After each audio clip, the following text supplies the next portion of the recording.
Guten Tag and welcome back to another weekly forecast. I am Kara Hart and I'm your cosmic bestie. I'm going to guide you through this week, and actually it's a pretty potent week and I'm feeling really excited, although my energy is a little bit low right now. I am exhausted.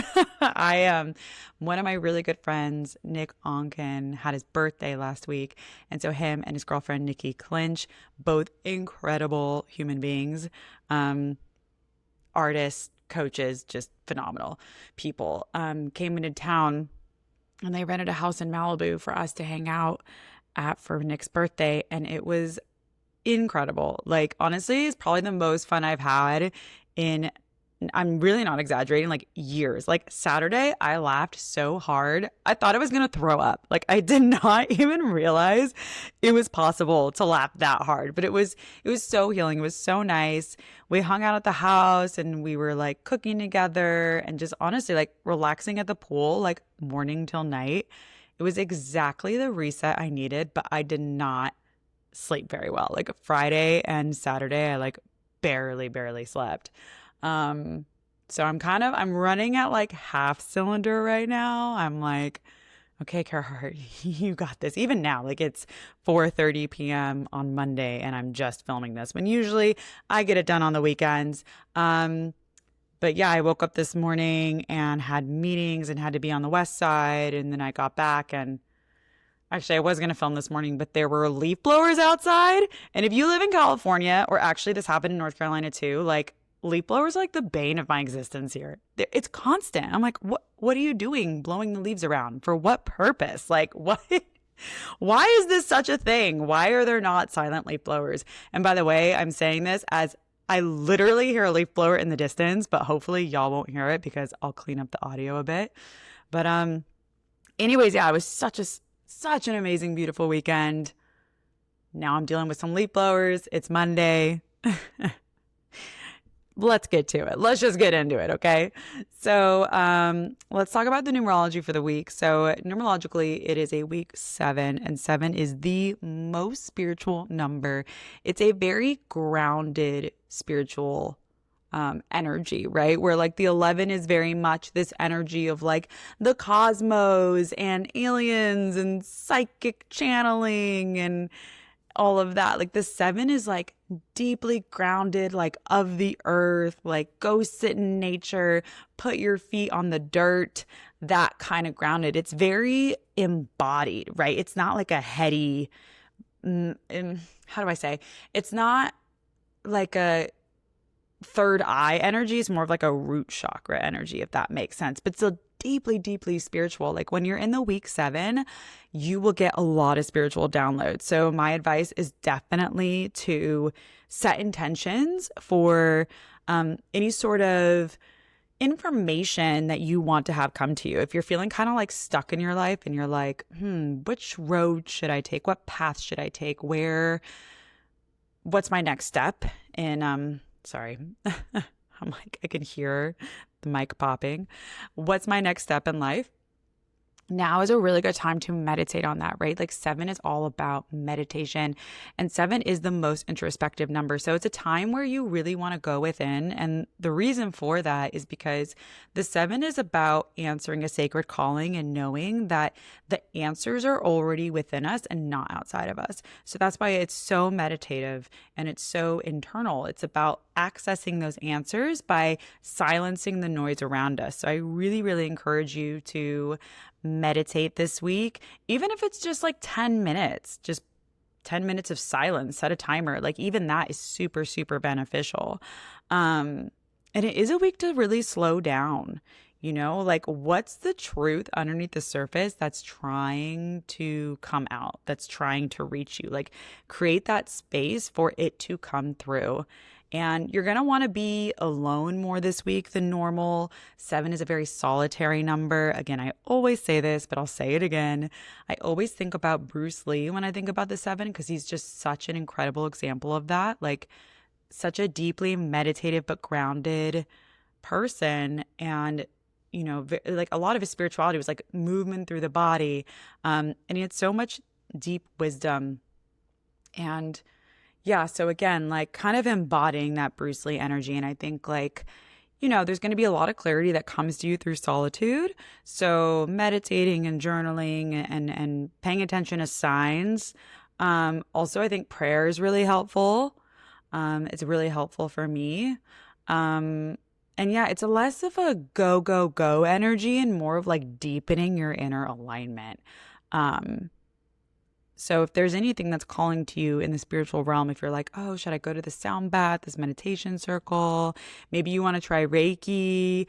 All of those are like extra good during this week. It's like um, very good idea to move towards those healing modalities. Um, there's a leaf blower. I hope y'all can't hear it. The only pitfall of the 7 energy is that it tends to be an overthinker, and it could get really stuck in perfectionism, and it can withdraw to the point where you just can't see the forest of the trees. You're like, okay, I'm going to take a break and I'm going to like go within to like quote unquote work on myself. But then they actually don't. They just sit in this like freeze state of overthinking and over analyzing and analysis paralysis, and they don't actually have the breakthroughs that they need. So be sure that you don't get stuck in that, right? Like you can set systems in place to kind of help break you out of that, or maybe speak with a trusted friend who can reflect back to you. You're like, am I actually growing and moving towards what I want? Or am I kind of getting stuck in the same thought that's just like reoccurring, and maybe like what's underneath that needs to be looked at and addressed? So again, like 7's all about going within and stillness and meditation and being solitary. And it's a really, really good week for you to get really in touch with yourself. And that sets you up for next week, which is 8, which is about money and power. But we also have a new moon in Virgo this week. And new moons are the most powerful time to manifest. It's when the sky is a literal blank slate for you to just write your intentions upon. So a lot of astrology girlies out there love to manifest on the new moon. And I will say, I have manifested some epic stuff when it's been a new moon. And I think I've told this story before, but I remember there was a new moon in my 7th house, and Sophie was like, oh my God, there's a new moon in your 7th house, which is the house of marriage. And she's like, you got to like write out your like dream partner list. And I was like, okay, I don't even believe in this stuff. Like, I highly doubt that's going to happen. And she like kept pushing me. She's like, oh my God, come on, just try. And I was in such a time of like focusing on my career. I just got my book deal, and I was like, no, why am I doing this? But I was like, fine. And so I wrote out a literal 5-page list of my like dream man at the time.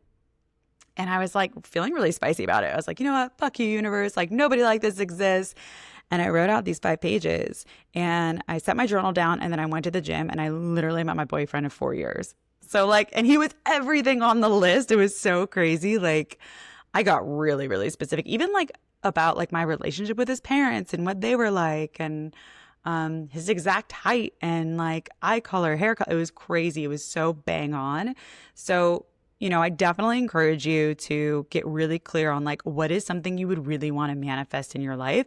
And of course, like I talked about this last week, but like making a list is helpful, not necessarily for like a woo-woo reason, but just because it helps you get clear on what you're calling in, so that when you're out and about in the world, you can be like, that's it, or no, that's actually not what I'm calling in. Like the more clarity you can have, the better. And I also just think it's powerful to kind of let your subconscious even have that kind of going around in there, like I think the more clear you can be in all areas of your life, the better. And also it's a great week for it with the week 7, right? You're getting the answers with them. But then Friday, we have this new moon in Virgo.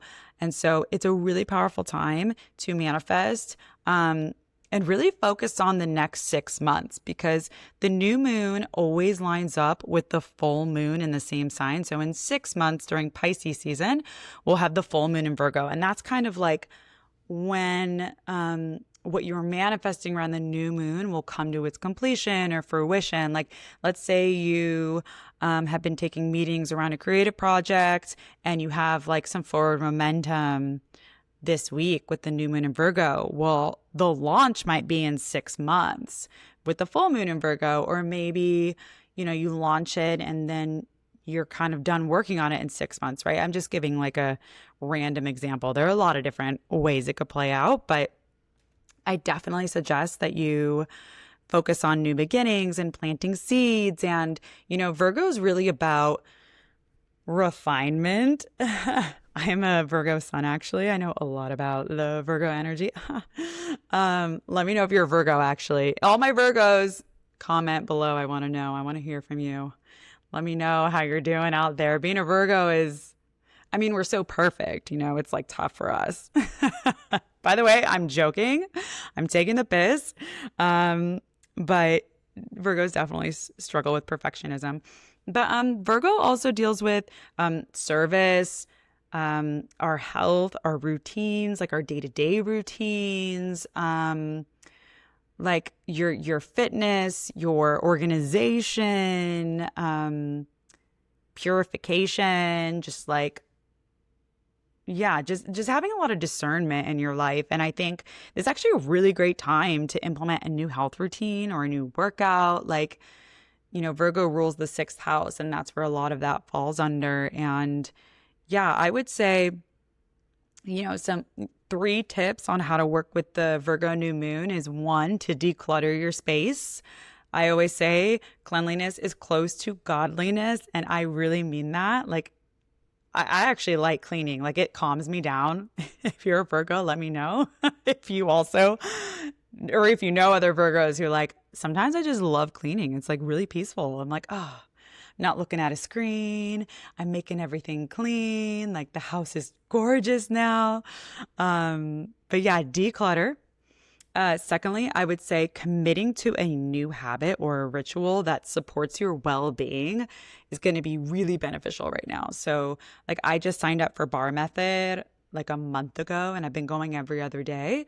And now I'm like, you know what? I think I'm ready to go maybe 5 times a week, right? Instead of like Monday, Wednesday, Friday, then sometimes Sunday.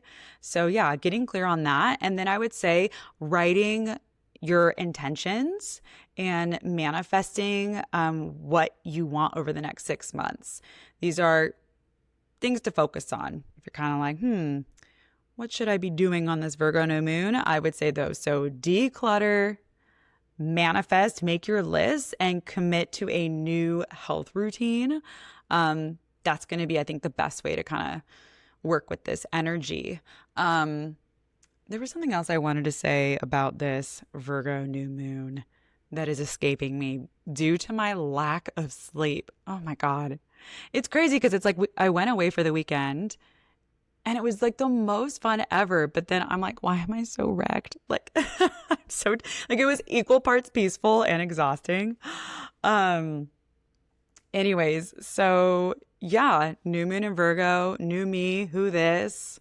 Let me know what new beginnings y'all are manifesting. I think I'm actually about to launch something new that I am so excited about. Like, I cannot even explain. I've been like sharing it with all my friends the last like couple weeks, like 3 weeks or a month. And it has to do with numerology and it has to do with money. And I honestly cannot wait to share. I'm aiming to talk about it later this week, but there have been some delays. So we'll see, but I can't wait to share that with you guys. And I think I'm going to be kind of manifesting for, that me to be able to like put that out in the right way and to share in the right way. But oh my God, it's so transformative. It's like the best thing I've ever created.